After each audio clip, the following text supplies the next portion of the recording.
परित संसारी। बोलिए भगवान महावीर पावन चरित गुरुदेव जी।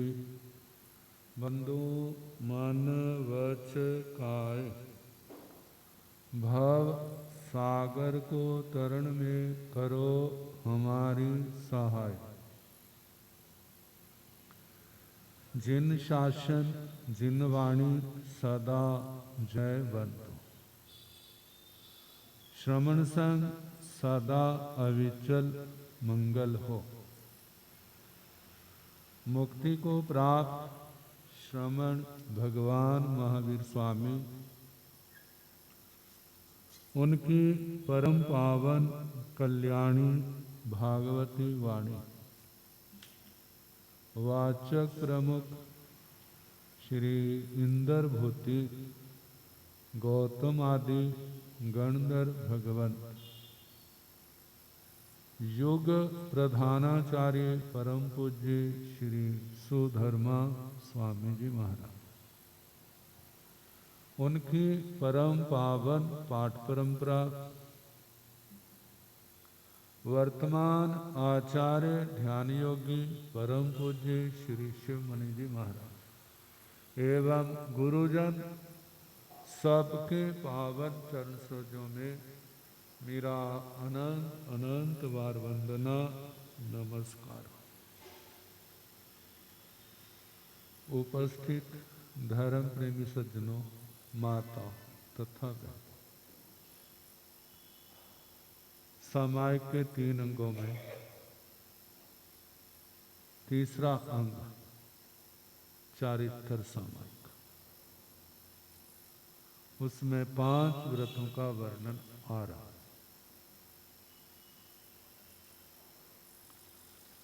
अहिंसा, सत्य, अस्तेय, ब्रह्मचर्य, अपरिग्रह। भगवान गुरुजन रास्ता दिखाने वाले, और जिस रास्ते को दिखाया, जिस पर चलने के लिए प्रेरणा दी, उस पर हम चलेंगे तो हमारी आत्मा का कल्याण उद्धार अवश्य होगा। किसी के आगे हाथ जोड़ने की जरूरत नहीं, तो मेरे को पार पहुंचा दे। संसार से पार, दुर्गतियों से पार, दुखों से पार, संसार की दलदल से पार करना, बाहर निकालना। जो भगवान ने, गुरुओं ने जो रास्ता बताया है, अहिंसा, सत्य, अस्तेय, ब्रह्मचर्य, अपरिग्रह, जे मार्ग आत्मा को संसार से पार करने वाला, जिसको समझ आ गई, जिसने इनको ग्रहण किया, मजबूरी से नहीं, अंतःकरण से उल्लास खुशी के साथ पालन करता है, उस आत्मा का कल्याण अवश्य भावी है। उसको कोई रोक नहीं सकता। जे महाव्रत, अणुव्रत आत्मा के जन्म जन्म के दुर्भाग्य को मिटाने वाले, पुण्य बंध का कारण है, पाप कर्मों को काटने वाले हैं, नए कर्मों को रोकने वाले और पुराने कर्मों को झाड़ने वाले, काटने वाले, दूर करने वाले। जैसे संसार में किसी के पास धन है, तो उसके शरीर के अंदर गर्मी होती है, जिसके पास धन नहीं, उसके पास अंदर गर्मी भी नहीं होती। जिसके पास धन है, पराया करके वो किसी की बात सहता भी नहीं। और जिसके पास नहीं है, उसको सहना बड़ा मुश्किल होता है, सहना पड़ता है। लेकिन मन के अंदर द्वंद्व चलता है। ये तो लौकिक बात है, लोकोत्तर बात।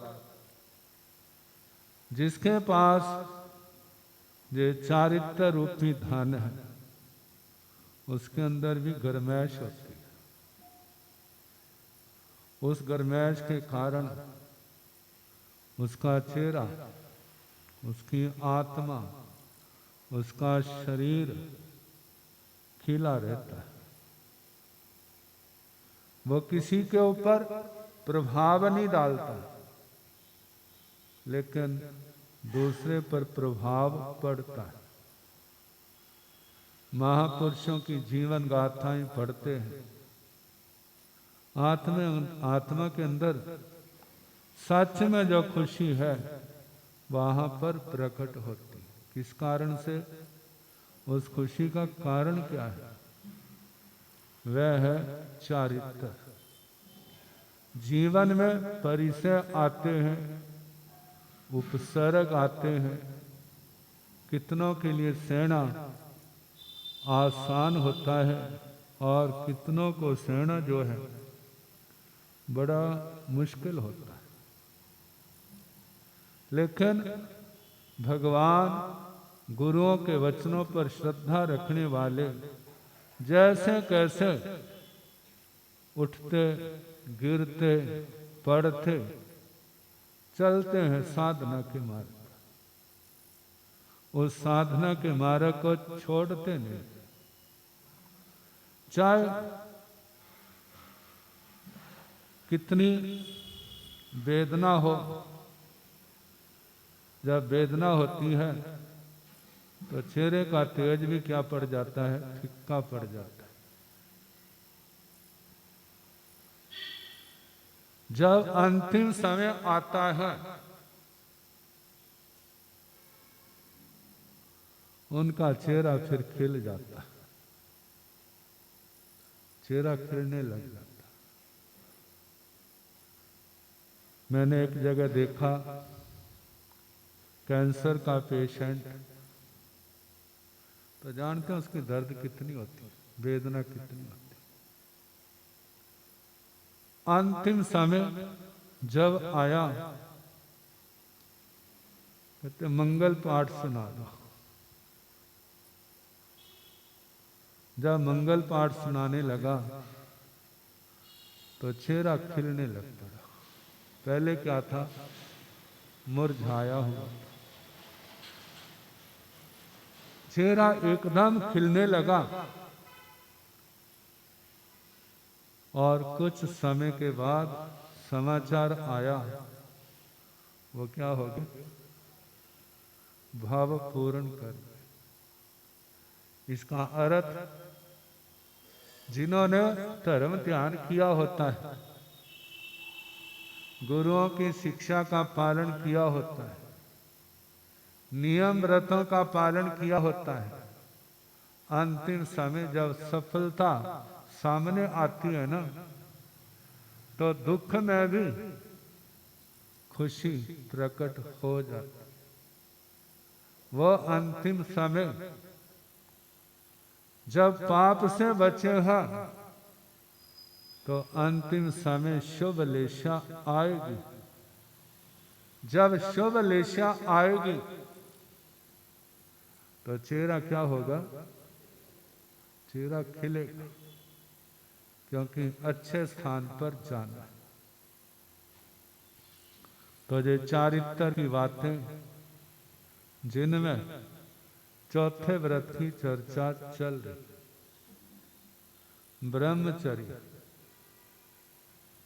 चाहे साधु जीवन है, चाहे गृहस्थ जीवन, इस मर्यादा के बिना किसी की क्या कीमत है? कुछ भी नहीं।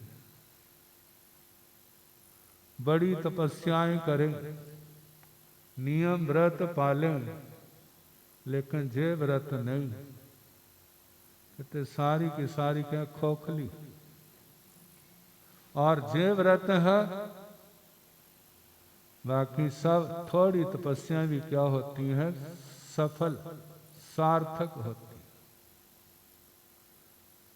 वैसे तो हर साधना मुश्किल है, आत्म दमन मुश्किल है, लेकिन जहां मन, इंद्रियां, आत्मा के कंट्रोल की बात आएगी, संयम की बात आएगी, ब्रह्मचर्य इसका पालन करना सबसे ज्यादा जीवों को मुश्किल होता है। और उस समय, जिस समय उदय भाव होता है, उस समय व्यक्ति जैसे पागल की दशा बन जाती है, विक्षिप्त की दशा बन जाती है, आत्मा की दशा वैसी बन जाती है। रावण का दृष्टांत सुनते हैं। राजमहलों में रानियों की कोई कमी नहीं थी, लेकिन क्या भूत आया, क्या पाप का उदय आया कि कुछ भी अब अच्छा नहीं लगता। किसके कारण? इस पाप के कारण। जब तूफान आता है, सामान्य हवा का सामना करना मुश्किल नहीं होता। जब तूफान अत्यंत तीव्र गति का आता है, उस समय आत्मा को रोकना वह आसान नहीं होता। ऐसी अवस्थाएं इन व्रतों का पालन करने वालों के जीवन में लगभग आती ही रहती, लेकिन उन सब का सामना करना होता है। गुरुजन, महापुरुष जिन्होंने इस कदम में क्षेत्र रखे हैं, उनका संदेश हमने भी सहा है और आपको भी सहना होगा। हमने सहन किया, हम पार हो गए, आप सहन करोगे तो आप भी पार हो जाओगे, और नहीं करोगे तो फिर क्या होगा? फिर तो संसार में पतन है। लेकिन पतन को रोकना है, उद्धार के मार्ग पर चलना है। ऐसे समय में उनको याद करो, उनकी जीवन गाथाओं को पढ़ो, जिन्होंने इस व्रत को ईमानदारी के साथ पालन किया है। ऐसी गाथाओं से हमारा इतिहास भरा है। कितने बाल योगी संत, गुरुओं की, आचार्यों की, उनके सानिध्य में रह करके निर्दोष संयम पालन किया। एक इतिहास में दृष्टांत आता है, आचार्य पूज्य श्री मानदेव सूरी जी का। कहते 15-16 साल की आयु, दीक्षित अवस्था, प्रतिभा संपन्न, शास्त्रों के पारगामी आचार्य जी ने, जो उनके गुरु थे,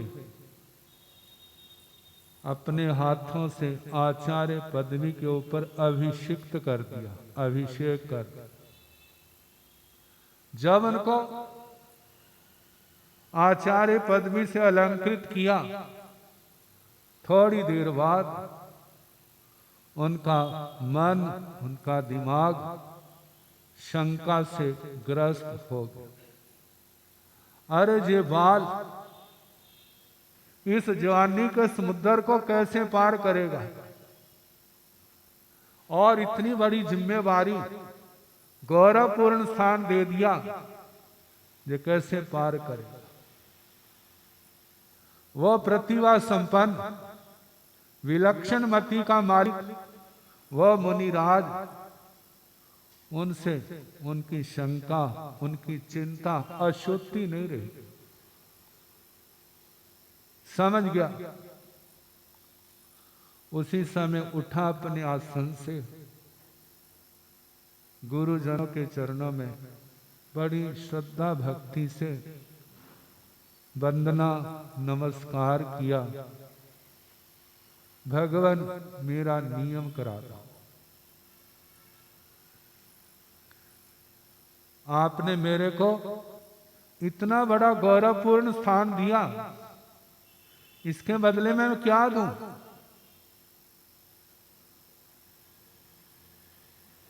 गुरु जी विचारने लगे, इसके मन में क्या आया? कहते आजीवन पांचों भीगों का त्याग करा दो।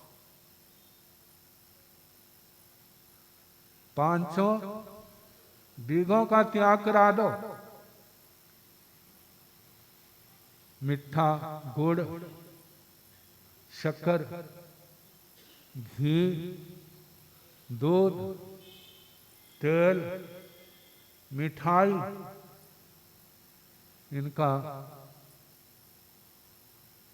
नमक का भी साथ, आजीवन त्याग।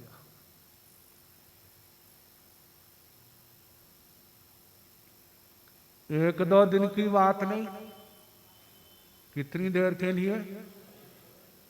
देखो भला, आपको एक अमल का कहा जाता है ना, तो कितनी बार सोचते हो, अरे चाय की याद आएगी, सिर में दर्द होगी, नींद नहीं आएगी, करे जा ना करे, मारे तो पीछे पड़े हुए, करना पड़ेगा, कैसे निकालेंगे एक दिन। कितने तो मन मजबूत कर लेते हैं, कितने दोबारा आएंगे नहीं, आएंगे तो फिर गले पड़ जाएंगे, फिर वो हम लोग की पर्ची पकड़ा देंगे हाथ में। अब आचार्य जी ने उसके चेहरे को देखा, कितना उल्लास, कितना उत्साह, जो मेरा शिष्य इसको पालन करने में सक्षम है और आजीवन उसका त्याग कर। इतिहास में ऐसी दिव्य विभूतियां स्वर्ण अक्षरों से लिखी हुई, ऐसे महापुरुषों की जीवन गाथा पढ़ करके आत्मा को बड़ा साहस, बल, प्रेरणा मिलती है। धन्य है उन आत्माओं को, हमारे अंदर भी ऐसी योग्यता आए और ऐसी तपस्या, ऐसा त्याग, ऐसे नियम व्रत, इनका हम पालन करें। आचार्य श्री जम्बू स्वामी जी महाराज, पूर्व जन्म की बात, जब दो भाई भावदेव बड़े भाई ने दीक्षा ले ली, गुरुओं के साथ साधना, संयम, तप की आराधना चल गई। विहार करते करते एक क्षेत्र में गए, वहां पर वो गांव किसी मुनि का जन्म स्थान था, परिवार था। तो घर वालों को होता है ना, हमारे घर आए, हमारे घर आए। तो गए घर, मंगल पाठ सुना के आ गए। जब आए तो किसी ने, क्या कहते हैं, व्यंग्य टोंट, कहते कोई आया नहीं घर से कोई आया नहीं, आने का मतलब छोड़ने के लिए नहीं, साथ चलने के लिए। जिसने ये कहा उस मुनि को विक्षुब्ध अवस्था में कहा कि कहना आसान है, जब आपके गांव में जाएंगे ना तब देखेंगे।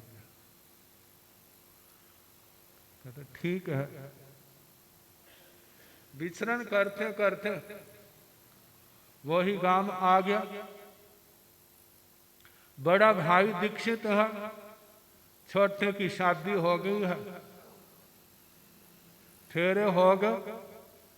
बार की दशा में वही वेशभूषा और पहुंच गए।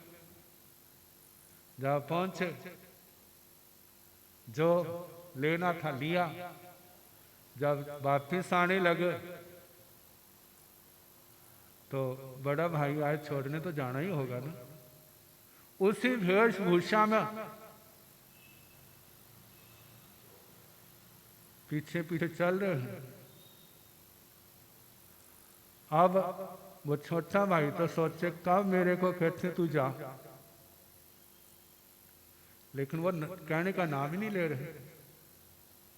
जब नाम नहीं ले रहे, कहते मैं क्यों कहूं इसको वापिस जा। संसार के अंदर आग के अंदर झुलसे, संसार की आग के अंदर मैं कहूंगा जा तो संसार की आग के अंदर ही तो झुलसेगा, मैं क्यों कहूं। इसकी इच्छा जाना जा, मैं रोकता नहीं। लेकिन वो जब तक भाई नहीं कहता तो मैं कैसे जाऊं। ये आज का जमाना नहीं था, पुराना जमाना। अब पहुंच गए वहां पर जहां गुरुओं का स्थान था। जब मत्था टेका तो उसने भी मत्था टेका। तो गुरुजी ने कहा क्या ये दीक्षार्थी है? क्या है? दीक्षार्थी है? कहते हैं हाँ। क्या है? हाँ कर दी।